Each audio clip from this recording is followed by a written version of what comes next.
जय श्री हरि। आगे की कथा इस प्रकार है। श्री मैत्रेय जी कहते हैं कि ब्रह्मा जी का एक पुत्र अधर्म था। उसकी स्त्री का नाम मृषा था। उसके दंभ नामक पुत्र और माया नाम की पुत्री थी। उन दोनों को नित्रति ले गया क्योंकि उसके कोई संतान नहीं थी। दंभ और माया से लोभ और निकृति का जन्म हुआ।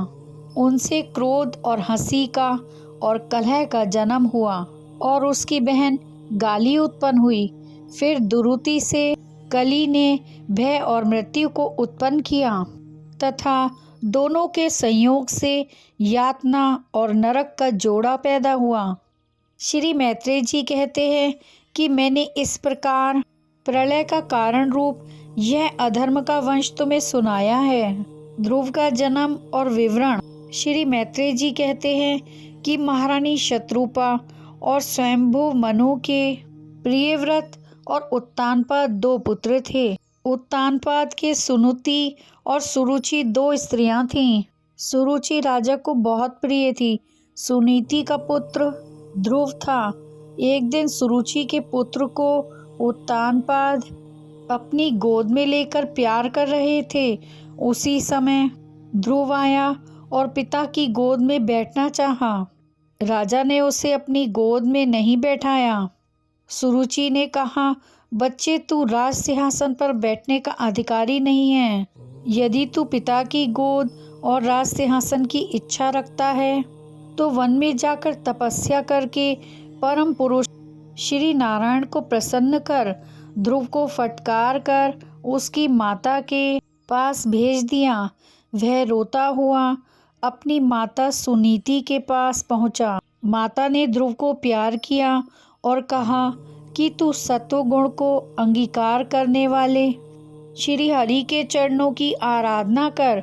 उसी से तेरे दादा श्री ब्रह्मा जी को सर्वश्रेष्ठ पद प्राप्त हुआ।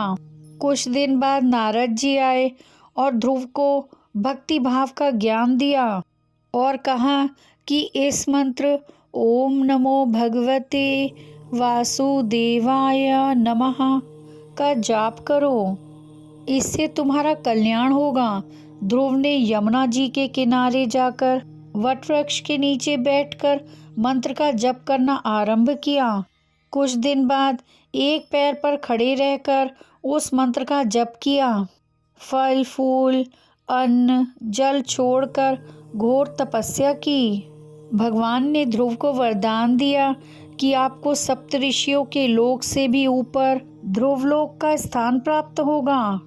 36,000 वर्ष राज्य करने के बाद उस लोक को चले जाओगे। यह कहकर भगवान अंतर्ध्यान हो गए। ध्रुव तपस्या कर घर लौट कर आए। पिताजी उसका बड़ा सम्मान करके राज्य भवन में ले आए।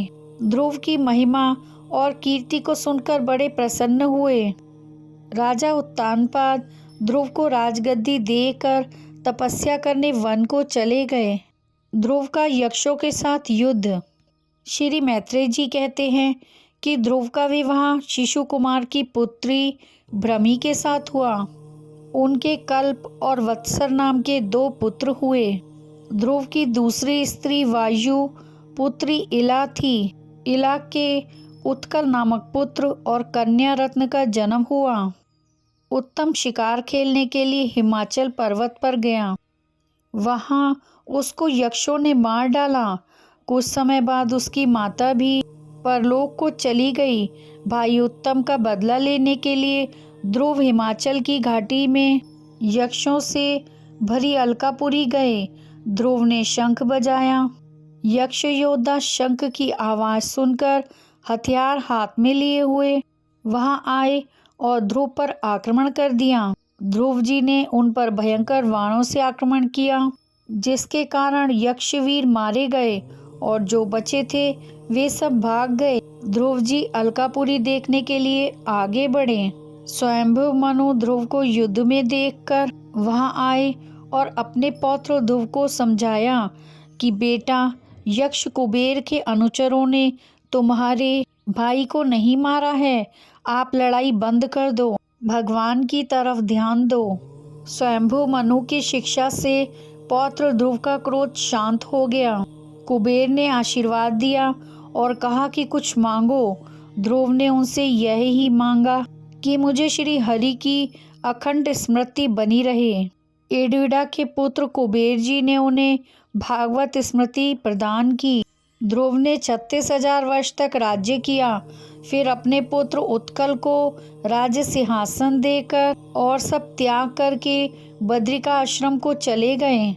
उन्होंने श्री हरि की तन मन से भक्ति कर भगवान को प्रसन्न करके भगवत स्मृति प्राप्त की। भगवान के पार्षद विमान लेकर ध्रुव को लेने आए। ध्रुव उस विमान पर बैठकर ध्रुवलोक को चले गए। जय श्री हरि। अगर आपने इस चैनल को सब्सक्राइब नहीं किया है तो कर लीजिए, जिससे आप आने वाली भागवत कथा का श्रवण कर सकेंगे। राधे राधे।